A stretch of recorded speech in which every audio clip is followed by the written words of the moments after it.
మీ business ఏదైనా మీ ఊర్లో promotion చేయాలంటే అది సుమన్ టీవీతోనే సాధ్యం. ఇప్పుడే సంప్రదించండి.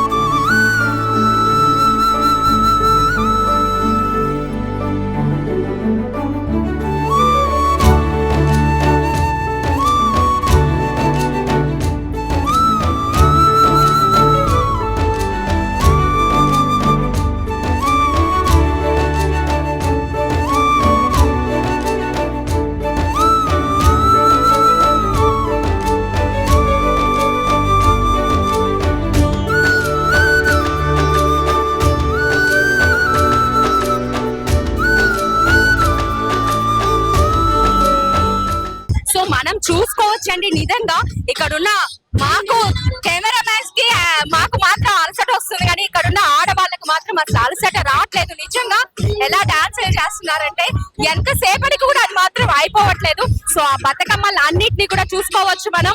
సో బతుకమ్మలు చూసారుగా, నిమజ్జనం చేయడానికి అయితే తీసుకెళ్లిపోతున్నారు ప్రతి ఒక్కరు కూడా. అసలు ఏంటో అండి ఎక్కలేని డిఫరెంట్ బతుకమ్మలన్నీ ఇక్కడే ఉన్నాయి. అంటే ఉయ్యాల బతుకమ్మ అంట, తులసి కోట బతుకమ్మ అంట, గుడి బతుకమ్మ అంట. చూడండి ఆ బతుకమ్మ, అది ఉయ్యాల బతుకమ్మ అంటే నిజంగా చూడడానికి భలేగా ఉంది. అంటే అమ్మవారిని ఇక్కడ ఉయ్యాలలో పెట్టేసేసి ఉయ్యాల బతుకమ్మ లాగా చేశారనమాట. ఇలాంటి కొత్త ఐడియాస్ ఎలా వస్తాయో మరి మనకు కూడా తెలియదు. నిజంగా ఉయ్యాల బతుకమ్మ అంటారు, తులసి కోట బతుకమ్మ అంటారు, మందిరం బతుకమ్మ అంటారు. డిఫరెంట్ నిమజ్జనం చేయడానికి వెళ్తున్నారు అనుకుంటా కదా మేడం.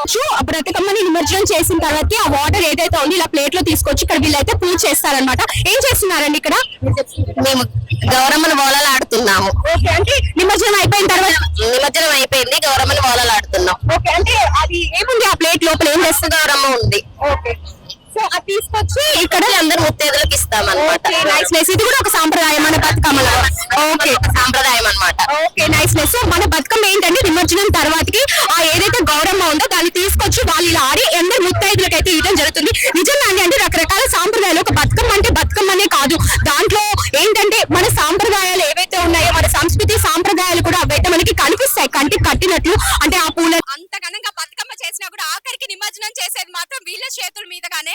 సో అందరూ కూడా పాపం నిజంగా చాలా ఓపిక, అంటే ఇంతమంది మహిళలు వచ్చినా కూడా చాలా ఓపిక ఆ బతుకమ్మల్ని అయితే తీసుకొని అవి తీసుకెళ్లి చాలా చక్కగా ఎటువంటి కంగారు లేకుండా ఎటువంటి హడావుడి లేకుండా వాళ్ళైతే నిమజ్జనం చేస్తున్నారు. నిజంగా వీళ్ళ ఓపిక హ్యాట్సాప్ చెప్పాలి. అంటే ఆడవాళ్ళు అంటేనే కొంచెం పాప హడావుడి ఎక్కువగా ఉంటుంది, బట్ వాళ్ళ హడావుడి కూడా వీళ్ళందరూ అంత ఓపికగా తెచ్చుకున్నారు. మేడం బతుకమ్మ ఇచ్చారా?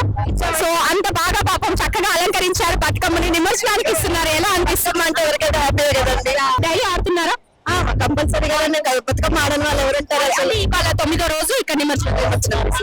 ఏమైనా బాధపడుతున్నారు? అంటే కంపల్సరీ అమ్మవారిని సాగనంపడం అనేది మన సంస్కృతి కదండి. బాధ అనేది ఉపయోగపడదు కదా. హ్యాపీగా మళ్ళీ నెక్స్ట్ ఇయర్ ఈ వాటర్ ని ఏం చేస్తారు? గౌరమ్మ ఆడుకోవాలి కదండి.